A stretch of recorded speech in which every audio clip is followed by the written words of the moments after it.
Hello வணக்கம். இது உங்கள் சிவி ஜோன். எல்லாரும் எப்படி இருக்கீங்க? இன்னைக்கு பற்றின ஒரு சம்பவம் பயங்கரம் வைரலாக போயிட்டுருக்கு. அதாவது எப்படி சொல்கிறதுனா, சொந்த செலவில் சூனியம் வச்சுக்கிறதுன்னு ஒரு கதை ஒன்று இருக்கும். அதை வந்துட்டு முத்துக்குமரனுக்கு உள்ளே இருக்கிற கண்டஸ்டன்ஸ் எல்லாமே கொடுத்துருக்காங்கன்றதான் இப்போ ஒரு பயங்கரமான சம்பவம். ஏன் அப்படி பார்த்தீங்கன்னா, முத்துக்குமரன் பயங்கரமான ஸ்ட்ராட்டஜி கிங்கு. ஃப்ரம் டே ஒன்லேருந்து பயங்கரமான ஒரு பிளானை போட்டு இவ்வளோ தூரம் வந்திருக்கார். இன்னும் ஒரு 3 வாரம் தான் இருக்குது. ஆனால் இவர் அதிகப்படியான ஸ்ட்ராட்டஜி உள்ளுக்குள்ளே வச்சாலும் ஒரு சில ஸ்ட்ராட்டஜியை வெளியே கொடுத்துட்டே இருந்தார். அவர் அறியாமையோ இல்லை தேவைப்பட்டுச்சோ அப்படின்னு. என்னென்னா, நாமினேஷன்ஸில் நான் கண்டிப்பாக வந்தே ஆகணும்.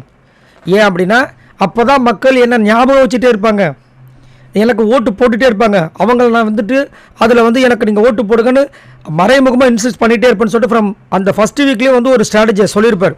பயங்கரமான ஸ்ட்ராட்டஜி. எனக்கு ஷாக்கிங்காக இருந்துச்சு. அதை தான் அசீம் ஃபாலோ பண்ணார் அப்படின்ற மாதிரி ஒரு விஷயத்தை சொல்லியிருப்பார். ஸோ இப்போ என்ன ஆச்சுன்னா, இவர் ஒரு நாமினேஷன்ஸ்லேயும் வரலை அப்படின்னா ஃபீல் பண்ணுற விஷயங்களும் நாமினேஷன்ஸ் பற்றின விஷயங்கள் இம்பார்ட்டண்ட்டாக எல்லாருக்கும் ஒரு வாட்டியும் சொல்லும்போது இவங்களாம் ஒரு முடிவு பண்ணிட்டாங்க. இவனை வந்துட்டு நம்ம டைரெக்டாக அட்டாக் பண்ண முடியாது. ஏன்னா அவன் ஸ்ட்ராட்டஜியில் பயங்கரமாக பண்ணுறான். நம்ம அட்டாக் பண்ண போய் அது நம்மளுக்கு தான் ஆப்பாகவும் வருது. இப்போது இவனை கம்மி பண்ணணும், இவனை டவுன் பண்ணணும் அப்படின்னா ஒன்று இவனை விட்டு கேம் விட்டு வெளியே தூக்கணும். அது இப்போதைக்கு கஷ்டம். ஆனால் ஃபஸ்ட்டு ப்ளேஸ் வாங்காமல் வர வைக்கிறதுக்கு ஒரு விஷயம் பண்ணலாம். ஏன்னா மக்களோட ஓட்டை கம்மி பண்ண முடியும். அது எப்படி கம்மி பண்ண முடியும்னா, இவன் நாமினேஷன்ஸில் வராமல் போயிட்டானா அப்போ மக்கள் வந்துட்டு கண்டிப்பாக வந்து ஓட்டு வந்துட்டு வேறு யாருக்கும் போடுறதுக்கு பழகுவாங்க ஒரு 2-3 வாரத்துக்கு.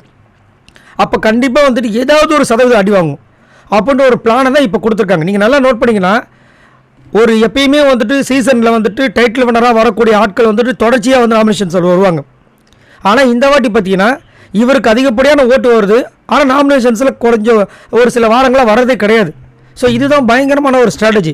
ஸோ முத்து வந்து அதை ஆல்ரெடி சொல்லிட்டார். இந்த நாமினேஷன்ஸில் வர்றது அவ்வளோ பெரிய விஷயம். ஒன்று, அவங்க வெளியே போயிடுவாங்க. ரெண்டாவது, நல்ல ஸ்ட்ராங்காக இருக்கிற ஒரு கண்டஸ்டன்ட்டுக்கு இது ஒரு பெரிய ஒரு அஸ்திரம். மக்களை வந்து கவர்ந்துட்டே இருப்பாங்க, மக்கள் ஓட்டு போட்டுகிட்டே இருப்பாங்க, பழக்கமாகிட்டே இருப்பாங்க. அந்த பழக்கத்தை கட் பண்ணக்கூடாதுன்னு அவர் ரொம்ப ஆணித்தனமாக இருந்தார். அதை வச்சு அவரோட விரலை வச்சு அவர் கண்ணை குத்தி இப்போ தொடர்ச்சியாக இது 2வது வாரம்னு நினைக்கிறேன் நாமினேஷன்ஸில் வரலை. ஸோ பயங்கரமான ஒரு கேம்ஸ் ஸ்ட்ராட்டஜி தான் நான் சொல்லுவேன். ஏன்னா எல்லாமே வந்து இப்போ கிளவராக திங்க் பண்ணுறாங்க. இவர் எப்படி வந்தாலும் அங்கே வந்துட்டு ஓட்டு உடையாது. முத்துக்குமரனுக்கும் தனியாக ஓட்டு அதற்கும் போய்டும். மீதி இருக்கவங்க தான் கண்டிப்பாக அதுதான் கரெக்டாக இருக்கும். இப்போ முத்துக்குமர் நாமினேஷன்ஸில் வந்தார்னா அதில் யார் வந்து லீஸ்ட் ஓட்டு வாங்குறாங்களோ அதுதான் கரெக்டாக இருக்கும். பட் இப்போ முத்துக்குமரன் வராத ஒரு காரணத்தினால இந்த வாட்டி சௌந்தர்யம் வரல. இந்த 2 பேரோட ஓட்ஸ் என்ன ஆகுனா, யாருக்கு போடுறதும் குழம்பி போய் ஒரு சில பேருக்கு போடுவாங்க, அவங்கள சார்ந்தவங்களுக்கு. அப்படின்னு இருக்கும்போது நல்ல கண்டஸ்டண்ட்டாக இருக்காங்க பாருங்கள், அவங்க வெளியே போயிடுவாங்க. ஸோ அதில் இப்போ பார்த்தீங்கன்னா கண்டிப்பாக பவித்ராவுக்கு ஒரு பெரிய டேஞ்சர் இருக்குது, மாற்றுக்கிறதே கிடையாது. ஏன்னா இப்போ இது நாமினேஷன் லிஸ்ட்டில் வந்தவங்கள லாஸ்ட்டாக கண்டிப்பாக விஜய் விஷால் வருவார், அதுக்கு மேலே ரயான் வருவார், அதுக்கு மேலே கண்டிப்பாக பவித்ரா தான் வந்து நிற்பாங்க. மற்றவங்க எல்லாருக்கும் ஓட்டு கண்டிப்பாக வரும். ஏன்னா அது போன வாரமே நம்ம பார்த்துட்டோம்.